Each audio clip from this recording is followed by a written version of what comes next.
Good morning students. Hindi में संस्कृत खंड के अंतर्गत आज हम शब्द रूपों में अस्मद का अध्ययन करेंगे। अस्मद का शब्द रूप। अस्मद का अर्थ होता है मैं, यानी कि मैं शब्द के लिए जब भी हम वाक्य बनाते हैं तो मैं शब्द के लिए हम अस्मद का शब्द रूप लिखेंगे और इसी का प्रयोग करेंगे हमेशा। तो जो मैं होता है इसके रूप किसकी तरह चलते हैं? अस्मद की तरह चलते हैं। अब शब्द रूप को शुरू करने से पहले हम एक तरफ, जैसे मैं आपको पहले भी बता चुकी हूँ, ऊपर वचन डाल देंगे। एक वचन, द्विवचन। कितने वचन होते हैं संस्कृत में? 3 वचन बताए थे मैंने आपको। एक वचन, द्विवचन और बहुवचन। और दूसरी तरफ हम यहाँ पे डालते हैं विभक्ति। और जो मैंने शब्द धातु रूप बताए थे, धातु रूप में हम क्या डालते हैं? धातु रूप में हम इधर डालते हैं पुरुष, प्रथम पुरुष, मध्यम पुरुष और उत्तम पुरुष। लेकिन शब्द रूपों में हम डालते हैं यहाँ पे विभक्ति।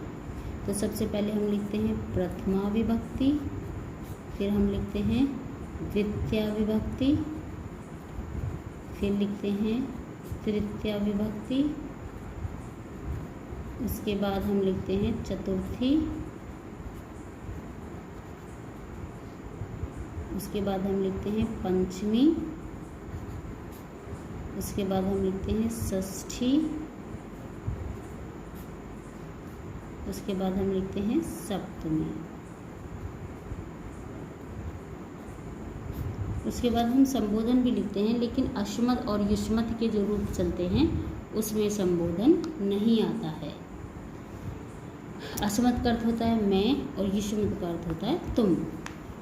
जिस तरह से अस्मद के रूप चलते हैं उसी तरह से युष्मत के रूप भी चलते हैं। बस उसमें मूल धातु इसमें अस्मद का प्रयोग करते हैं और उसमें मूल धातु हम युष्मत का प्रयोग करते हैं इस तरह से। बाकी जो रूप है वह समान ही चलता है। अब हम देखेंगे प्रथमा विभक्ति का एक वचन अस्मद में कैसे लिखा जाता है। तो प्रथमा विभक्ति का जो एक वचन होगा अस्मद का वह होगा, अब इसके जो रूप चलेंगे अस्मद के वो चलेंगे अहम की तरह। अहम से ये शुरुआत की होती है अहम से। तो यहाँ पे हम लिखेंगे अहम। प्रथमा विभक्ति का द्विवचन जो होगा वह होगा आवाम। प्रथमा विभक्ति का जो बहुवचन होगा वह होगा वयम। यानी कि जब हम किसी वाक्य में लिखते हैं कि मैं, तो मैं के लिए अहम का, जब हम लिखते हैं हम दोनों तो उसके लिए आवाम का, और जब हम लिखते हैं हम सब तो उसके लिए वयम का प्रयोग किया जाता है। अब यहाँ पे द्वितीय विभक्ति का जो एक वचन होगा वह होगा माम, और इसकी जगह हम माँ भी लिख सकते हैं। द्वितीय विभक्ति का जो द्विवचन होगा वह प्रथमा विभक्ति के द्विवचन के समान ही चलता है, यानी कि यहाँ पे आवाम ही आता है। इसके लिए हम एक शब्द का और प्रयोग कर सकते हैं नौ। उसके बाद द्वितीय विभक्ति का जो बहुवचन होगा वह होगा असमान। इसके लिए भी हम एक शब्द का और प्रयोग कर सकते हैं नह। या तो असमान लगा दो या फिर नह लगा दो। अब हम करेंगे तृतीय विभक्ति। तो तृतीय विभक्ति का जो एक वचन होगा वह होगा मया। जो द्विवचन होगा वह होगा आवाभ्याम। इससे पहले की वीडियो में भी मैं आपको बता चुकी हूँ कि यहाँ पर भ्याम शब्द लगाते हैं तृतीय विभक्ति, चतुर्थी विभक्ति और पंचमी विभक्ति में। और ये जो तीनों शब्द जो इसमें होते हैं द्वितीय विभक्ति में, यह तीनों समान ही आते हैं प्रत्येक शब्द रूप में। तो यहाँ पे हम लिखेंगे आवाभ्याम, और बहुवचन जो होगा उसमें लिखेंगे अस्मा भी। यह भी मैं आपको बता चुकी हूँ पहले कि इसमें भी ही लगता है, अधिकतर शब्द रूपों में, किसी किसी में नहीं लगता। अब हम करेंगे चतुर्थी विभक्ति का एक वचन। तो चतुर्थी विभक्ति का एक वचन होता है महयम। महयम, इसे ध्यानपूर्वक देखें लिखना, इसमें है में यह को जोड़ दिया जाता है। महयम, इसके लिए एक शब्द का और प्रयोग कर सकते हैं हम में। अब हम करेंगे चतुर्थी विभक्ति का द्विवचन। मैं आपको पहले ही बता चुकी हूँ, ऊपर वाला ही इसमें आएगा, यानी कि आवाभ्याम। उसके बाद यहाँ पे हम लिखेंगे अस्मभ्यम। अस्मभ्यम, इसके लिए हम एक शब्द का प्रयोग कर सकते हैं न का, जो हमने द्वितीय विभक्ति के बहुवचन में प्रयोग किया है, उसका हम प्रयोग कर सकते हैं यहाँ पे। अब हम लिखेंगे पंचमी विभक्ति का एक वचन। तो पंचमी विभक्ति का एक वचन होगा मत। पंचमी विभक्ति का द्विवचन होगा वही जो मैंने आपको ऊपर बताया था, आवाभ्याम।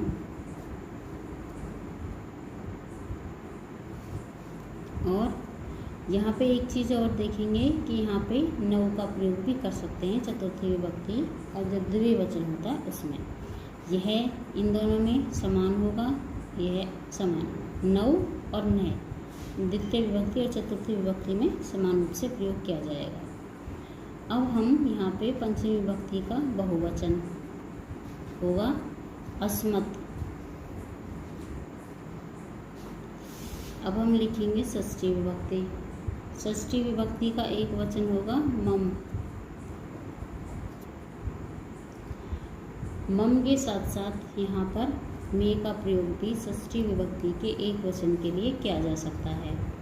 अब षष्ठी विभक्ति का जो द्विवचन होगा वह होगा आवयो, और इसके लिए भी हम नव का प्रयोग कर सकते हैं।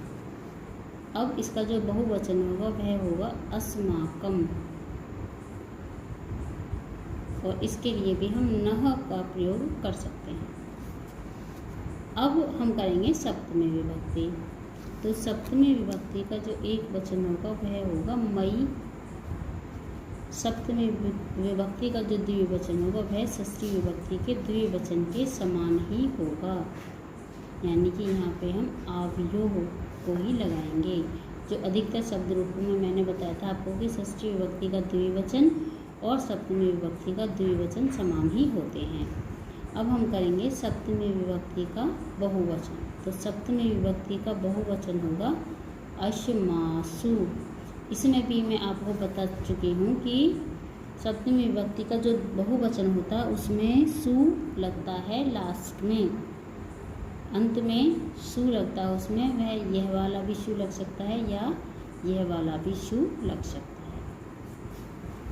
अब हम इस पूरे शब्द रूप को एक बार दोबारा से देखेंगे और इसे याद करेंगे। अहम आवाम व्यम, माम आवाम अस्मान, मया आवाभ्यम अस्माभि, मह्यम आवाभ्यम अस्मभ्यम, मत आवाभ्यम अस्मत्, मम आवयो अस्माकम, मयि आवयो अस्मासु। और इसमें जो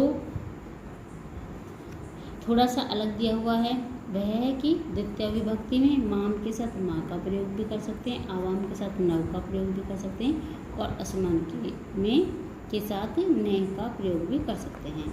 चतुर्थी विभक्ति में में का प्रयोग कर सकते हैं मह्यम के जगह पे, और आवाभ्याम की जगह पे चतुर्थी विभक्ति में नव का प्रयोग, और अस्मभ्यम की जगह नह का प्रयोग कर सकते हैं। इसके बाद हम देखेंगे षष्ठी विभक्ति। षष्ठी विभक्ति में मम के स्थान पर में का प्रयोग कर सकते हैं, और आवयों के स्थान पर नौ का प्रयोग कर सकते हैं, और हम अस्माकम के स्थान पर नेह का प्रयोग भी कर सकते हैं। हमें शब्द रूप का अध्ययन करना बहुत आवश्यक तो होता है, क्योंकि जब तक हमें शब्द रूप का ज्ञान नहीं होगा तब तक हम संस्कृत में वाक्यों का निर्माण नहीं सीख सकते हैं। यानी कि हिंदी से जो संस्कृत में जो अनुवाद किया जाता है उसको हम तभी कर सकते हैं जब हमने शब्द रूपों, धातु रूपों का अध्ययन अच्छी प्रकार से किया हो। इसलिए हमें जो शब्द रूप है इसको अच्छी प्रकार से याद करना बहुत ज़रूरी होता है।